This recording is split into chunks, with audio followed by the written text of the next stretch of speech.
We're absolutely pumped about the MCU's Thunderbolts, but we've been seeing a similar pattern when it comes to the premise of the movie. People are saying it is initially Marvel's version of Suicide Squad, but a little different. So you must be thinking, how are the two movies the same, and how do they differ? Well, we're here to answer all of your questions. Keep watching this video to find out all the deets. First up, let's talk about Marvel's new Thunderbolts movie. Marvel's Thunderbolts is already setting itself apart from DC's Suicide Squad ensemble. Marvel Studios has revealed the cast for the upcoming Phase 5 film Thunderbolts, months after stating it is in development. 7 MCU characters have now been confirmed to appear in the movie, which will be released in theaters in 2024. The MCU's Thunderbolts squad will be led by Julia Louis-Dreyfus's Valentina Allegra de Fontaine as the Falcon and the Winter Soldier suggested. Numerous heroes, anti-heroes, and villains from past MCU installments will accompany her on the team's first big screen adventure. Winter Soldier, Yelena Belova, Taskmaster, Ghost, Red Guardian, and U.S. Agent are her 6 known associates in the film. This may or may not be the whole team, as new members such as Abomination or Baron Zemo may be confirmed later. In terms of what the gang will face in the film, Val is sure to have an important and dangerous task in mind for her new crew. Moving on,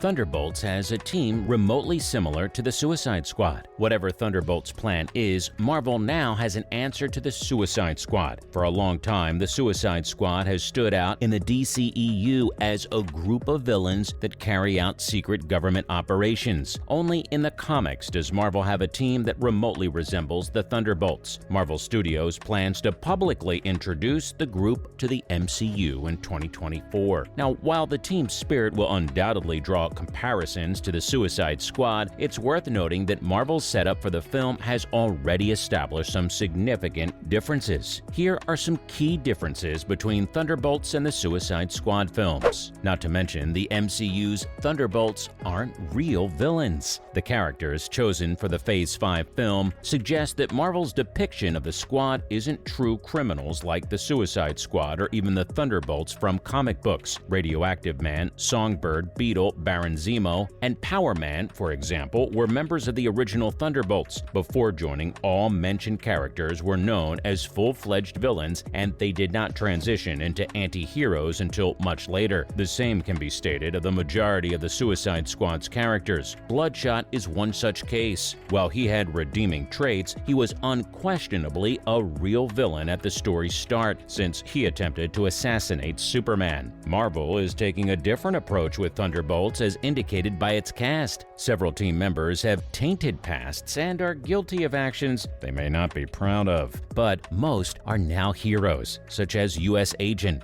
Winter Soldier, Yelena Belova, and Red Guardian. Winter Soldier, Taskmaster, and Ghost are only Thunderbolt members that might ever be categorized as villains, but they don't meet the criteria and are presented as sympathetic people. Bucky Barnes was indoctrinated, Taskmaster was mind-controlled, and Ghost was forced down the road she took in Ant-Man and the Wasp due to a terrible origin tale. Based on how each of their MCU films ended, none of them is expected to be villains when Thunderbolts begins. Following up, the MCU's Thunderbolts aren't prisoners. The MCU has already disclosed that the Thunderbolts team's premise differs from that of Suicide Squad. In both the films and comics, the Suicide Squad is made up of captured supervillains who are recruited for a top-secret government program and deployed as troops to carry out various illegal operations. These tasks are typically performed in return for their release or, at the absolute least, reduced sentences. Several prior incarnations of the comic team have operated under the same cover, but this will not be the case with the MCU version. Thunderbolts already has 2 recruits in the MCU timeline, a U.S. agent and Yelena, both of whom are not prisoners. Val tracked them down when they were out and about. Based on this scenario, the Thunderbolts are most likely heroes acting of their free will rather than criminals. Additionally, the MCU has not established the sense that Val represents the government in any way, implying that her team follows her objective rather than that of world power. This further distinguishes Val's Thunderbolts from Amanda Waller's Suicide Squad. Coming up, Thunderbolts and Suicide Squad can't share the same goals. So far, it appears like Thunderbolts will be more like an earlier version of the team from Marvel Comics, whether it's Baron Zemo's team or the one headed by Hawkeye in the late 1990s. Zemo originally formed the team to establish them as heroes, exploiting their newfound fame to execute a massive ruse on the public. After the Thunderbolts rejected Zemo's plans, Hawkeye took over the squad and helped them get back on track. Given the MCU's use of characters such as Winter Soldier and Taskmaster, redemption is likely to be a central theme in Thunderbolts. It's also significant in Suicide Squad, but to a lesser extent. Many Suicide Squad members were motivated to act because they wanted to be free. In other words, they were not out to accomplish good in the world. And at least one Thunderbolt, a U.S. agent, joined Val thinking he'd be fighting for his nation. Let's talk about how Thunderbolts comedy compared to Suicide Squad. The Suicide Squad movies, particularly James Gunn's feature, were essentially R-rated action comedies. Graphic violence, vulgar humor, and dark humor prevail in the Suicide Squad. Thunderbolts will undoubtedly be in stark contrast to that approach. The presence of Red Guardian indicates that the film will undoubtedly contain some amusing moments. In addition, Black Widow and Hawkeye demonstrate that Florence Pugh's Yelena Belova has comedy potential that Marvel can exploit in Thunderbolts. Nonetheless, the film will most likely only contain PG-13 jokes and will rely less on comedy than one would anticipate from a Suicide Squad film. Overall, Thunderbolts has the potential to put a significant distance between itself and DC's Suicide Squad team, which will help establish it as a distinct MCU product. Up next, Marvel's latest Thunderbolts tease sets up a major Suicide Squad difference. In She-Hulk's Episode 3, Abomination wins his parole hearing and is allowed a chance to live his life freely, only with an inhibitor that limits his powers and a warning that using their powers will land them back in prison. This may be the starting point for every Thunderbolts member. Instead of making the Marvel villains Damage Control's prisoners, the MCU may have each of them sign a contract that allows them to be free despite their criminal activities and superpowers, as long as they have their inhibitors and embark on sanctioned missions. This would set the Thunderbolts apart from the Suicide Squad in the sense that they'd be free and want to join the squad to keep their freedom, as opposed to DC's characters risking their lives to shorten their time behind bars. Not to mention, the MCU's Thunderbolts characters still need to be villains. As Marvel continues to build out its Thunderbolts arrangement, the studio will need to ensure that these people are villains. Although there have been several variations of the Thunderbolts teams in the comics, having villains and criminals on the team is an important aspect of the concept. Phase 4 is already working hard on rehabilitating some anticipated Thunderbolts characters. Some characters become sympathetic as a result of this. But if Marvel succeeds in making the Thunderbolts a heroic squad, the MCU will miss out on the opportunity to establish an evil Avengers team. The level of villainy among the Thunderbolts squad can range, but Marvel would be wise to keep the characters from becoming too good. This might be accomplished by assigning them objectives that spectators may not agree with, such as tracking down the Avengers. Thunderbolts are increasingly expected to be linked to the Sokovia Accords. Even if the powers are utilized for evil, Marvel might make the Thunderbolts the only legitimate superheroes in the MCU. Finally, will the Thunderbolts be part of Avengers 5 and 6? If Kang or Doctor Doom is revealed to be the team's commander in the Thunderbolts film, it opens the door for the team to appear in both Avengers, the Kang Dynasty and Avengers Secret Wars. While nothing is known about the next two Avengers films, which will be released in 2025, the fact that they will conclude the multiverse saga means that the events of the films will most certainly touch every aspect of the MCU. If this is the case, the Thunderbolts will very certainly be involved in some way. Also, some of the connections between prospective Thunderbolts members and new Avengers members make sense. John Walker and Zemo with Captain America, Abomination with the Hulk, She-Hulk and Wong, Ghost with Ant-Man, and Yelena with Hawkeye. Marvel Studios may very soon reveal more about how Thunderbolts will fit into the broader plans of the multiverse saga. Well, that's a wrap for this video. What are your thoughts on the Thunderbolts being Marvel's Suicide Squad, but different?